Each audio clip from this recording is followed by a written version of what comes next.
Parang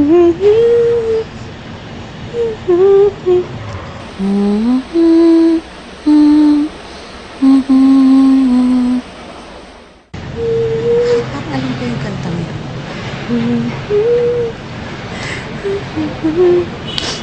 Darling? Darling? Oh.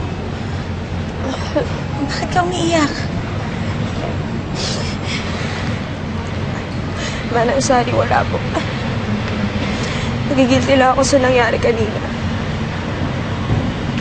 Munti ka na naman po kasi mapahamak yung family ko dahil sa akin eh. Nakatapa nga po si Tita Josephine. Dapat na ako tumigil sa pagkanta. Oh, sayang naman, darling. Tsaka diba, doon ka masaya? Diba, doon mo nabibigyan ng pag-asa yung pamilya mo? Tsaka alam mo kanina nung kumakanta ka, nakita ko yung daddy mo, proud na proud siya sa'yo. Eh, baka naman sumama yung loob niya kung ititigil mo yung pangarap mo dahil lang sa kanya. Paano po kung magkagulo ulit? Paano po kung mapahamak ulit yung family ko? Darling, di ba?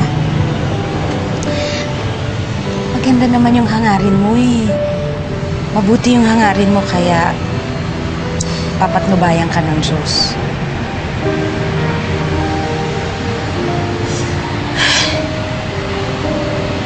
Ang hirap-hirap maging ano. Dati, walang problema. Simple lang yung buhay. Ngayon, sobrang dami na ng problema. Sobrang komplikado na lahat. Kay Daddy, kay Kevin sa trabaho ko. Dati pag nalulungkot po ako, kakatala ako sa shower. Tapos mawawala na yung lungkot ko. Pero ngayon, hindi na po sapat yun eh. Bakit hindi naman siya sapat? Alam mo, darling, sa pagkanta mo, nagbibigay ka ng inspirasyon sa ibang tao. Kaya, sayang naman kung ititigil mo siya. Malay mo, sa pagkanta mo rin, mabigyan mo ng pag-asa. Saka doon ka kukuha ng lakas para harapin lahat ng problema mo.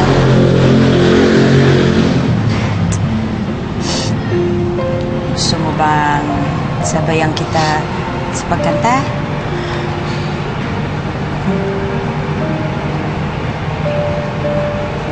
Alam niyo rin po yung kanta ni Mommy? Sige, ganito. Mm-hmm.